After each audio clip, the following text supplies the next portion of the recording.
Mrs. Fang Ailian, Chairman of the Charity Council, members of Charity Council, partners and sponsors, distinguished guests, ladies and gentlemen. I'm very happy to join all of you this morning at the inaugural Charity Governance Conference. Today's event is another key milestone in the Charity Council's efforts to uphold governance standards in the charity sector. And I'm very grateful to our speakers for taking the time to be here to share their knowledge and experiences. Let me also take the opportunity to thank our generous sponsors, Lee Foundation, Deloitte, PwC, and KPMG, all of whom have helped to make this event possible. As Ailian mentioned in her speech, good governance is not the work of charities alone. It requires the people, private and public sectors coming together to build a well-governed and thriving charity sector. So I am very heartened to see so many participants here today. The overwhelming response reflects our charity's support for the Council's initiatives and the strong commitment towards winning public trust with good governance, which is the theme of today's conference. Singapore's charity sector is vibrant and dynamic, and I want to thank all of you for your commitment, your hard work, for your passion in service, and for inspiring Singaporeans with your spirit of service. We may not always realize it, but if you stop to think about it, every day our lives are touched by the charity sector. We have more than 2,000 charities today in Singapore, and this number has been increasing over the years and is expected to increase further, alongside an expanding social enterprise sector. And virtually all Singaporeans are engaged across the 2,000 different charities in direct ways, whether as employees, as volunteers, as donors, or as customers and clients. So the charity sector is in fact one of the anchors of Singapore life. Its vast scope includes areas as diverse as arts, education, sports, healthcare, as well as support for the elderly and the underprivileged, just to name a few areas. In short, the charity sector provides much of the cultural and social nourishment for our country. Without a robust charity sector, all of the services I mentioned earlier would either cease or would require direct government provision. I think we would certainly be worse off without these services, meaning that if they were to cease. And even if the government were to take over these functions, I think we will still be worse off, because no matter how well thought out government schemes are, they cannot replace the warmth and the personal touch of charitable organizations and of the volunteers who serve with you.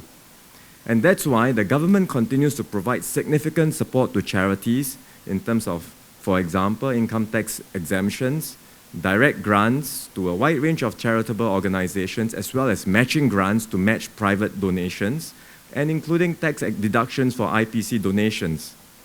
We want to build a strong partnership with the charity sector where both sides work together to help individuals in need and to provide public services that serve the common good. Given the importance of charities in the provision of services that affect our lives, and the support by taxpayers, by citizens, by private donors, we do need to address issues of accountability and effectiveness in charitable organizations. While the levels of trust in charities have remained high over the years, we have an increasingly sophisticated public that wants to see clearer reporting on the work done by charities. They want to make informed decisions about how to spend their charity dollars and expect to be able to access such information quickly and easily. So to maintain and strengthen public trust and confidence, charities have to strive to be transparent, accountable, and effective. Charities will need to show where donations are going, how they are being used, and how they are making a difference. And this trust and support is crucial for charities to succeed. Take the example of the Singapore Red Cross, which was a winner of the Charity Governance Award in 2013. In their recent relief efforts, the Red Cross successfully raised $9.4 million for areas of the Philippines which was devastated by Typhoon Haiyan. And this was, to a large extent, the successful fundraising was made possible to a large extent by the strong public trust in the organization that it would use its donations responsibly and wisely. And one of our speakers later today, Mr. Tao Tze from the China Foundation Center, will also share on how transparency influenced the fundraising efforts by public foundations in China, for example, during the Lushan earthquake in April last year. While we have charities like the Red Cross, which uphold high standards of transparency, I think the practices on the ground are still uneven, and I think we would have to acknowledge that they vary widely across organizations. A study by the Center for Nonprofit Leadership, which was published in September last year, revealed that there is still scope for improvements. In the study that the Center for Nonprofit Leadership made, of 577 charities which were surveyed, only 2/3 disclosed board members' information on their websites, and only slightly more than 1/3 disclosed the information in their annual reports. And of those that provided the information available was also less than comprehensive, being limited only to the board members' names and gender. And on top of this, less than half of the charities surveyed made their financial statements and annual reports available online. The study showed that many charities still perceive transparency and accountability as something that's good to have, but not a must-have. And this mindset needs to change. With more and more Singaporeans coming forward to give, charities must improve in the area of accountability and transparency. And I think this requirement, the demand for greater transparency and accountability, is not unique to Singapore. In fact, there is increased public demand for greater transparency by charities around the world. Some countries have gone as far as putting in place transparency rating systems to facilitate informed giving, as well as to promote good governance. And you can see different examples in different countries.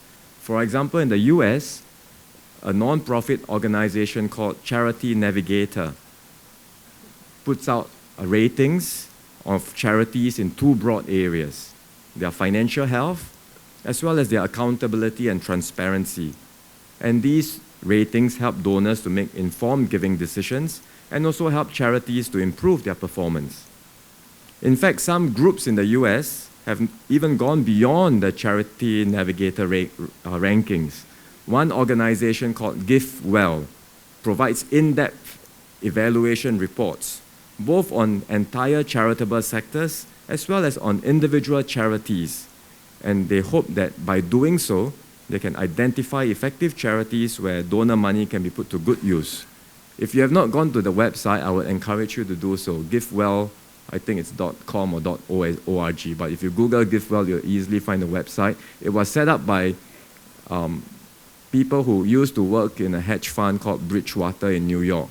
So they are based in New York, and because they are hedge fund types, they come in with a very strong investment mindset. So the reports that they do on charities, this is all done as a charity. They themselves are a charity and a non-profit organization.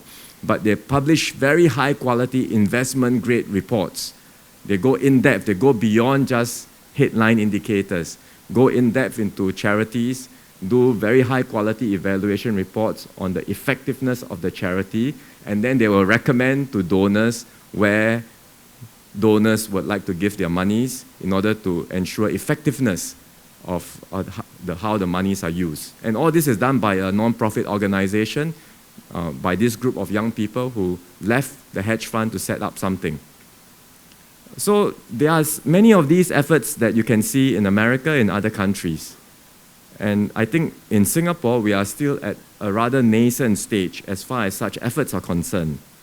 I think we should look at the experience of other countries, learn from their examples, learn from their lessons, and adapt the useful ones into our context. And we should start thinking of ways to build new platforms that promote greater transparency and to help create a conducive environment to inform giving. So the Charity Council has been thinking about this for some time, and I understand that they are in the early stages of a study with the NUS Business School to conceptualize a transparency rating framework. The aim of this framework is to help charities improve their performance and effectiveness, resulting in enhanced public support and confidence. The project team is consulting stakeholders like all of you, including all of you, to seek their preliminary views. And the Council will be exploring the implementation of such a rating system towards the end of this year. This will be introduced in phases, covering different sectors and over a period of time. And we look forward to consulting you when the framework is more developed. So finally, as we work to build a caring and gracious Singapore, we must remember that good governance underpins charitable giving. So I hope we can continue to work together to do good well and to do good right. We should persist in upholding governance standards across the charitable sector. And on this note, I would like to thank all of you for being here today. Your presence shows your commitment to upholding good governance in the charitable sector in Singapore. And I wish all of you a fruitful conference. And with all hands on deck, I'm confident that we can realize our shared aspiration of a well-governed, robust, and thriving charity sector with strong and continued public support. Thank you very much.